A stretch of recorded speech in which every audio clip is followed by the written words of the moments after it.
मधुमेह, बहुमूत्र रोग, अंतःस्रावी एवं चयापचयी विकार, इंडोक्राइनल मेटाबॉलिक डिसऑर्डर। मधुमेह अथवा डायबिटीज मेलाइटस एक चयापचय मेटाबॉलिक संबंधी रोग है जिसमें प्रमुख समस्या शरीर की कोशिकाओं बॉडी सेल द्वारा ग्लूकोज का उपयोग नहीं कर पाना होता है। जब पेनक्रियास ग्रंथि में से इंसुलिन आवश्यकता के से कम मात्रा में निकलने लगती है तो शरीर में शर्करा जो कि शुगर या ग्लूकोज के चयापचय में बाधा पड़ जाती है और इसे मधुमेह का रोग कहा जाता है। बहुमूत्र के प्रकार। पहला, शर्करा युक्त बहुमूत्र या मधुमेह जिसे डायबिटीज मेलिटस कहते हैं। दूसरा, शर्करा वहीन बहुमूत्र जिसे डायबिटीज इंसिपिडस कहते हैं। आयुर्वेद के अनुसार डायबिटीज मेलिटस का प्राचीन नाम सोम रोग है एवं डायबिटीज इंसिपिडस का नाम जलमेह या मूत्रातिसार है। चिकित्सा विज्ञान में मधुमेह को दो प्रकार में बांटा गया है। पहला, बच्चों तथा कम उम्र के व्यक्तियों में पाए जाने वाला अधिक खतरनाक बीमारी जुवेनाइल डायबिटीज या बच्चों का मधुमेह कहते हैं। दूसरा, जो कि अधिकतर लोगों का होता है, उसे मैच्योरिटी ऑनसेट डायबिटीज या प्रौढ़ावस्था का मधुमेह कहते हैं। मधुमेह डायबिटीज रोग 3 प्रकार का होता है।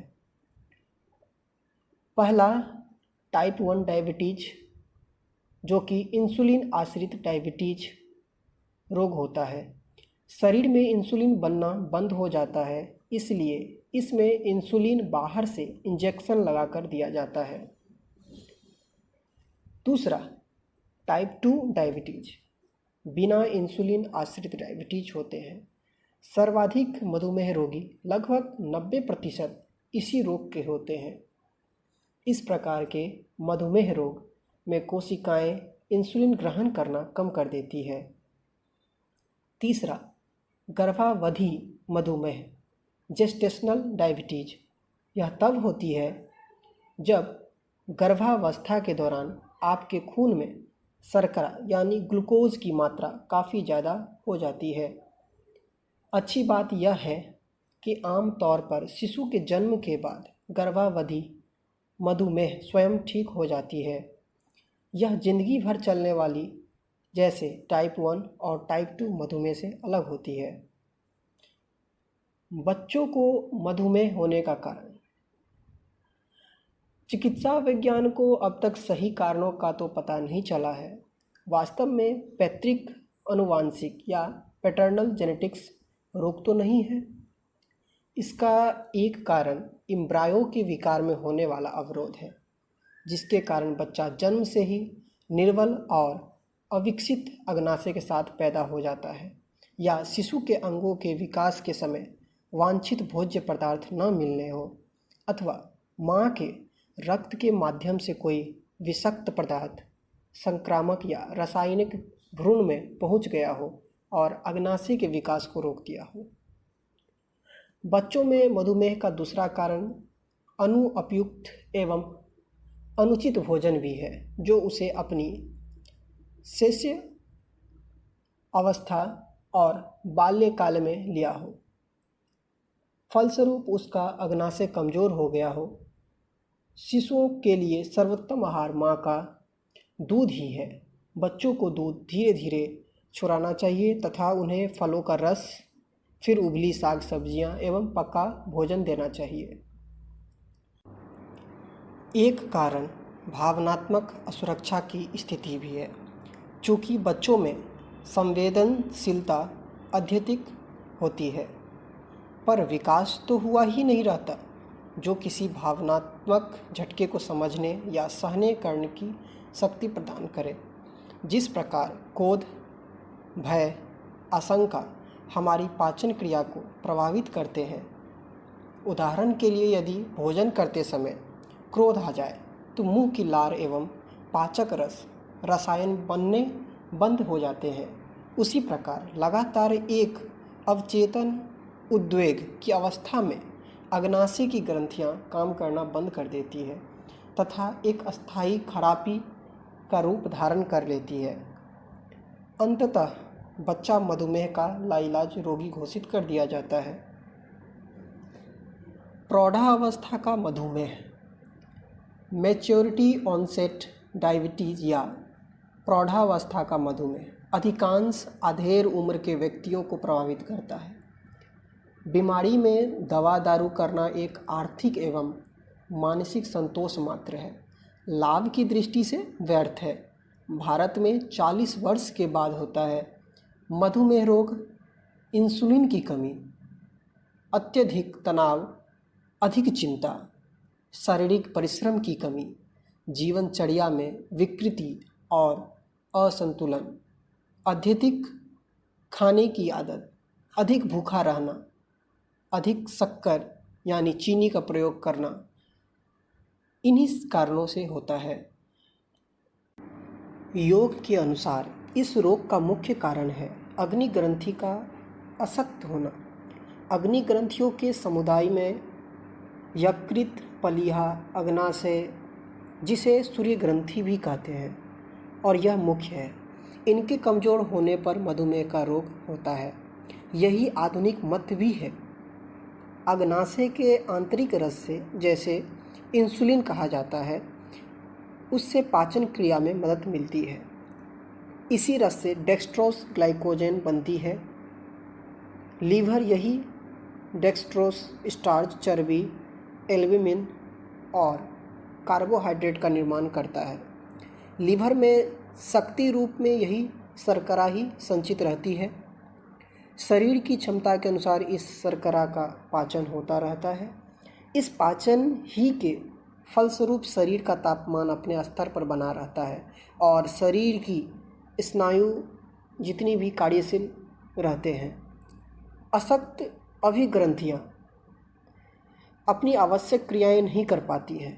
कमज़ोर यकृत यानी लीवर अपने आप में शरीर की आवश्यकता के अनुसार ग्लाइकोजन की मात्रा संचित नहीं रख सकता और उसी प्रकार निर्बल अग्नाशय शरीर को क्रियाशील रखने के लिए अतीव आवश्यक द्रव्य डेक्सट्रोस अथवा शर्करा का भरपूर निर्माण नहीं कर पाता है। फलस्वरूप शर्करा रक्त में प्रवाह में मिश्रित होकर रक्त के क्षारांश को कम कर देती है। इसी कारण शरीर की प्रतिरोधात्मक शक्ति का ह्रास हो जाता है। रक्त में शर्करा के मिश्रण के फलस्वरूप किडनी को अधिक कार्य करना पड़ता है, क्योंकि किडनी के माध्यम से ही रक्त में मिश्रित शर्करा को पृथक या फिल्टर किया जा सकता है। इस क्रिया में अनावश्यक शर्करा के लिए प्रचुर मात्रा में जल की आवश्यकता होती है। परिणाम स्वरूप रोगी को अत्यधिक प्यास बनी रहती है और पानी पीने से बार बार मूत्र की शंका होती है। इसलिए इसे बहुमूत्र रोग भी कहा जाता है। मधुमेह की चिकित्सा के विषय में प्रत्येक चिकित्सक इस तथ्य से अवगत है कि रोग का संपूर्ण निराकरण कभी नहीं होता। इसके विपरीत कई शोधों एवं अध्ययनों से यह साबित हो चुका है कि योग चिकित्सा से शारीरिक एवं पाचन प्रणाली को प्रभावित कर मधुमेह के रोग पर बहुत अच्छा नियंत्रण पाना संभव है। यह महत्वपूर्ण है कि मधुमेह का इलाज किसी चिकित्सक की देखरेख में किया जाए। मधुमेह रोग विकृत जीवनचर्या से उत्पन्न रोग है।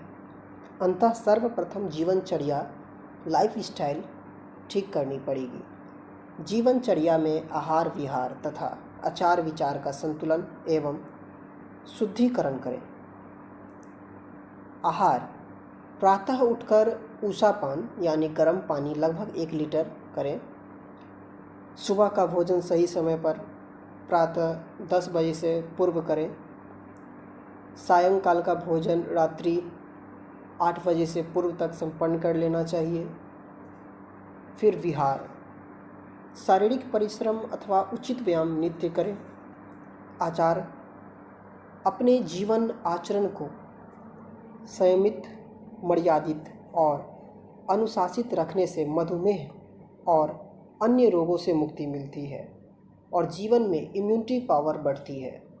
विचार जीवन में उत्कृष्ट चिंतन तथा श्रेष्ठ विचारों को धारणा करें, जिससे मानसिक तनाव, चिंता, अवसाद सभी नष्ट हो जाते हैं। भोजन कम कार्बोहाइड्रेट एवं कम स्टार्च वाला, बिना शक्कर का शाकाहारी भोजन प्रारंभ से ही अपनाना चाहिए।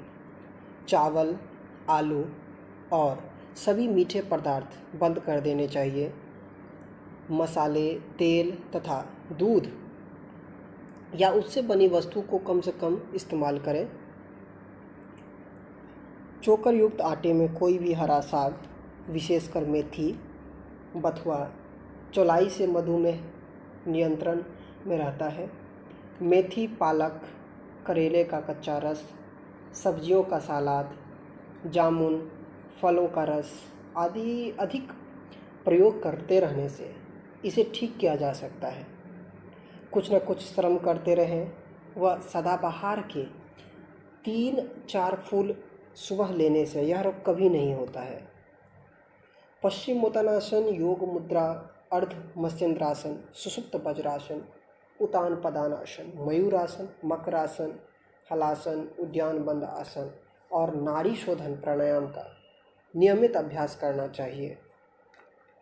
और प्रतिदिन टहलना और खुली हवा में टहलना बहुत लाभ है। योगा अभ्यास के दूसरे हफ्ते से जब रक्त एवं मूत्र की जांच द्वारा यह पता चलने लगे कि अभ्यास प्रभावी ढंग से शर्करा स्तर कम कर रहे हैं, तो धीरे धीरे इंसुलिन की मात्रा और चिकित्सक निर्देश अनुसार घटाते जाना चाहिए। शर्करा कम करने वाली गोलियां कम करके धीरे धीरे योगा अभ्यास क्रम के दौरान बंद कर देनी चाहिए। योग कार्यक्रम तथा भोजन की नियम कम से कम 6 महीने तक या अधिक लंबी अवधि तक जारी रखना चाहिए, ताकि बीमारी पुनः लौट ना पाए।